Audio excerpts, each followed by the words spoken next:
It was a place in time, the Major League Baseball Home Run Derby of 2008. I was in high school. 3 doors down kicked it off at Yankee Stadium and gave us that sweet, smoky southern butt rock.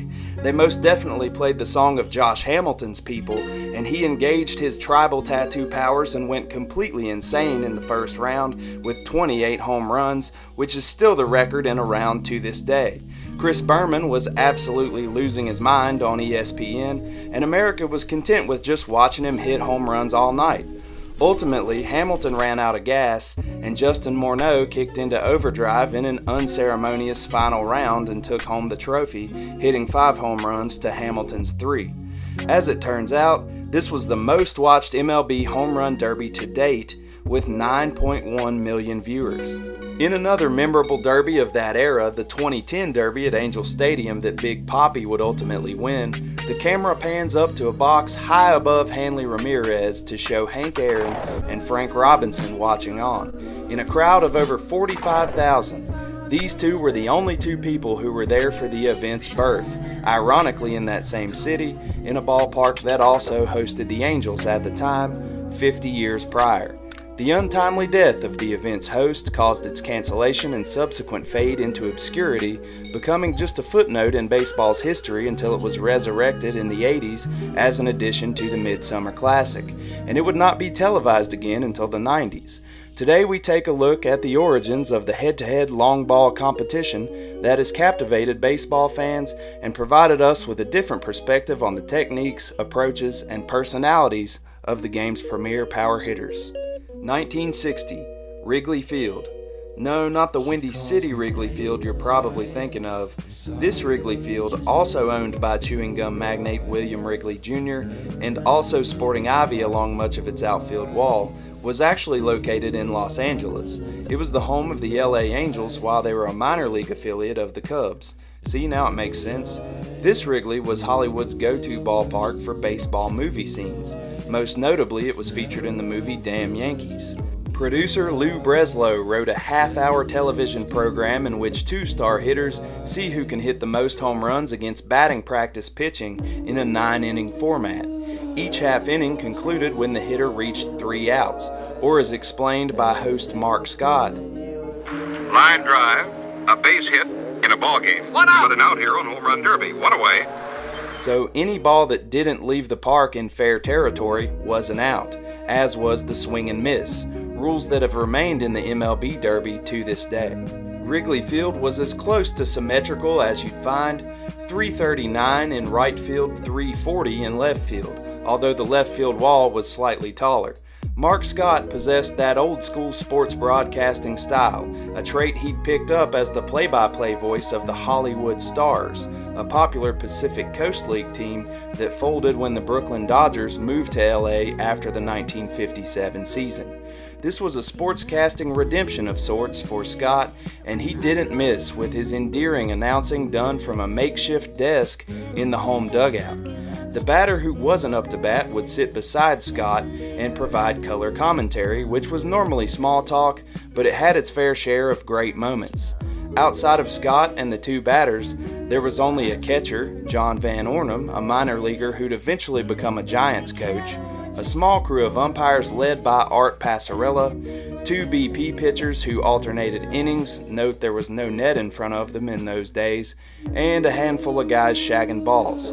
Within this intimacy lies the true magic of this show, in my opinion. The crack of the bat ringing brilliantly through this classic cathedral. Overhearing remarks made in passing by the hitters to and from the dugout. Experiencing Mickey Mantle's soft-spoken Oklahoman demeanor to instantly understand why he was a fan favorite, and watching Hank Aaron swing in a vacuum and taking in just how ahead of his time he truly was.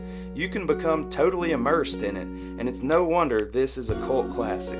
Mark Scott's connections within baseball proved to be legendary when you see how many marquee players agreed to be on the show. How's this for a pilot episode? The first matchup featured Mickey Mantle versus Willie Mays. 8 other Hall of Famers would eventually appear: Ernie Banks, Gil Hodges, Al Kaline, Harmon Killebrew, Eddie Mathews, Duke Snider, Frank Robinson, and the hitter with the best record on the show at 6 wins and 1 loss, Hammer and Hank Aaron. This earned him the most money of any player to appear on the show. The winner of the 9-inning contest would receive a check for $2,000. The loser's check was for $1,000. If anyone were to hit 3 consecutive home runs without recording an out, they'd receive a supplementary $500. Jackie Jenson would hit the most consecutive homers, which was 5, in a 14-11 absolute shootout between Jenson and Ernie Banks. There's some beautiful instances of this show being one of baseball's best time capsules, like Mark Scott allowing Dr. Strangeglove Dick Stuart to improve his reputation. You know, Dick, you and I know differently, but you had a reputation, I don't know how it got out, that you were somewhat of a pop-off guy, but I think it's enlightening for the people to see you here and see that you're just like any other ball player. You like your base hits, but you're not a braggart. Well, a few years ago I did say a few offbeat things, but since then I've learned the hard way, and that's, once you learn the hard way, you've learned for once and for all. You've learned your lesson. Yes, I have. Upon rewatching the series, I'd have to say Stuart became one of my favorites. He had a real knack for breaking down the complexities of hitting in layman's terms. This would eventually be on display on his television show, Stuart on Sports. Another time capsule moment, feeling just slightly more tension in the dugout when Scott was joined by African American players who were still experiencing prejudice in and around baseball.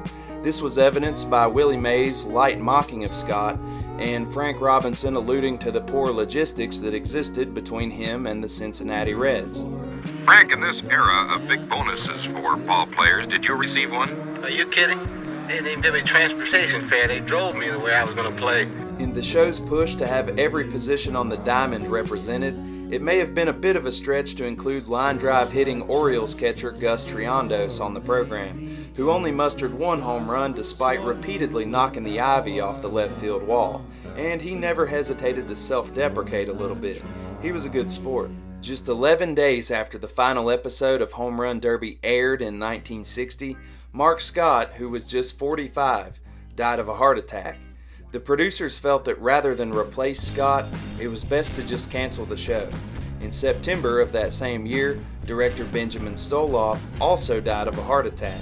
It's kind of funny how there's a purported curse put on current players who participate in the Derby that's said to lower their stats in the second half of the season. That's not nearly as bad of a punishment from the baseball gods as Scott and Stoloff seem to get for inventing the Derby. In just a year's time, a show that pioneered sports skills competitions and served as a prototype of reality TV decades before that term was coined, was gone. Wrigley Field, LA would finally see Major League Baseball, but just for 1 year, as Gene Autry's expansion Angels came in 1961 and left in 1962. It was home to a large civil rights rally in 1963 that featured Speaker Martin Luther King Jr. It was demolished in 1969. The original series was rerun on ESPN in 1989 and would return again when ESPN Classic became its own cable channel. It allowed baseball fans a looking glass to view the legends through, as the Home Run Derby grew significantly in the 90s, arguably beginning to overshadow the All-Star Game itself in an era when power hitters were more prevalent than ever.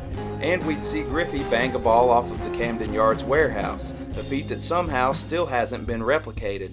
And this incredible 1996 showdown between Mark McGwire and Barry Bonds. Vintage bat flip.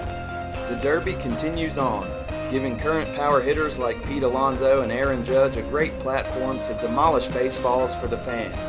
But when you watch this year's contest, don't forget it all started with a Mickey Mantle stride into the batter's box at LA's Wrigley Field.